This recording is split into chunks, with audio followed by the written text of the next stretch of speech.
Stephen Silverbeard, and welcome to my channel. This is my first ever attempt at a Let's Play that I intend to publish on YouTube. The reason for that is that the reason I've decided to have a go at this is that I've routinely recorded my gameplay, especially the first 50-60 turns or crucial parts in a campaign, basically to see where I go wrong. And a friend of mine who I've lent my initial 50 turn starts of campaigns to has convinced me that I should have a go at doing a proper Let's Play. So here goes. I've got no idea how this is going to work out. If you guys listening to it feel that I'm talking to myself, I probably am talking to myself, because I need to develop the habit of addressing you as an audience rather than just expressing my thoughts. So hopefully over time I will improve. So here goes. Now, my previous experience is that I like to play Rome 2, and especially the DEI mod. This will represent only my second Attila campaign that's gone full length. I do intend to go full length to this, take it far, unless I get just beaten, and you will be able to see me destroyed in all my glory. In some ways I don't have a problem with being beaten, losing to the AI, if I'm for my own stupidity, because I think that's part of the learning experience. So, and this is only my second ever Attila campaign. The only other campaign I've taken full length, and I took that to a military victory, was a Saxon campaign. Any of you guys just bought Attila, or you want to learn to play the game well, or get an insight of the game, I certainly recommend playing the Saxons. They're a relatively well balanced faction. They have a good starting position, and they're a good faction to play just to get a feel for the game. Now, the main reason I bought Attila, originally I wasn't going to, but I was just going to stay with Rome 2, is that CA bought out the Celtic faction. As you may notice from my accent, I've come from Britannia, or Britain, or UK as it is now, and my family actually has Celtic connections. So when CA announced this DLC Celtic thing, I really wanted to play it. Now, you've got three factions here. You've got the Picts, who've got Picts, the Abdanians, and the Caledonians. Now, I'm going to play the Picts, but I'll talk a little bit about the other factions here. They have a cultural trait, all three of them, called Swift Spoils, which means they get minus 15% movement speed reduction in raiding stance. Raiding income in neutral territory, 200%. Raiding income in enemy territory comes to that, and all units have guerrilla deployment. Now, this guerrilla deployment is going to make the battles interesting, because it means that unlike when you play a normal faction, then you have a few guerrilla factions. With these factions, you'll be able to deploy on each side, even behind the enemy. It could be possible.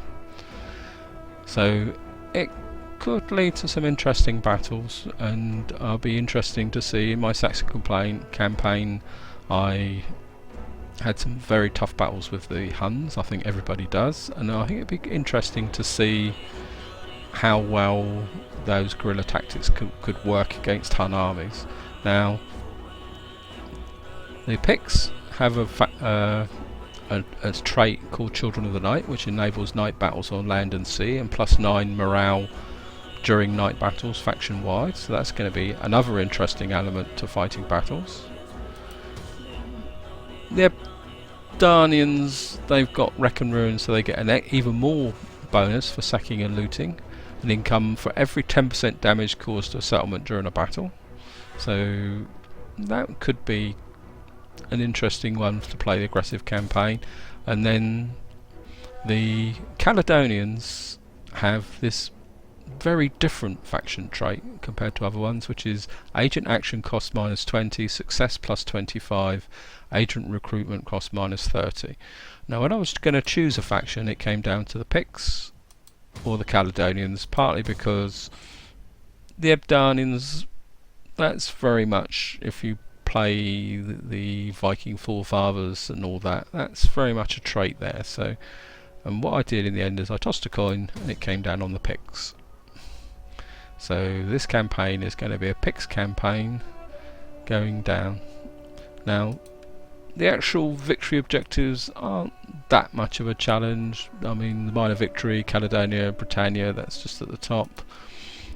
This is Britannia Superior, Scadanza and Liguria. So Scadanza is up around where the Geats, Viking forefathers, Liguria is down over Italy, and then Transcanesis, Germania. So I think it is, but what I intend to do is play right through to there, if I can, get a divine triumph. So that's the intention of the campaign. I do promise you guys I will stick to it. The only reason that's going to stop me is if the AI manage to, all the Huns trample all over me and destroy me. Now, before I actually call this introduction to the end, I only play on hard difficulty. Now the reason I like to play on hard as opposed to very hard and legendary is that I like to enjoy all aspects of the game, and I think a lot of guys complain about CA not developing the politics and the trade and the other elements of the game, and then all you ever see is guys playing on very hard legendary, which is, to be honest, I have fought a legendary on Rome 2, or the equivalent. I can't remember offhand what it is now, but it's a very formulaic way of fighting. Every settlement's built the way. You don't develop trade, you go out and build big armies, you steamroller everybody and conquer everybody in sight. And to be honest, it's not my type of campaign.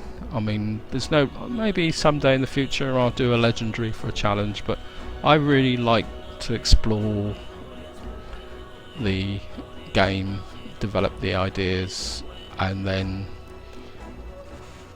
just explore the game completely. And I hope you guys will appreciate that and see that there's a lot more to the game than just doing these very incredible legendary campaigns. I do like watching them. I'm not criticising. In fact, I'm quite a big fan of Legend of Total War, Admiral Price. These guys, I think they're absolutely awesome. And the way they play, I've learnt many things from them, so which you will actually see in the campaign. I'm not claiming that some of the things I do in Attila or Rome 2 is totally my idea. These guys are very awesome players and I admire them very much and I enjoy watching them, but it's not the way I play. And at that point, I think I'll call this introduction to an end, and we'll go to that, and I will stop this episode here, or this introduction, and then start a proper episode 1 on the campaign map, partly because I have a slightly old graphics card and the intro and video basically knocks it for 6. So basically, see you on the campaign map, guys, and hope you enjoy what I'm producing.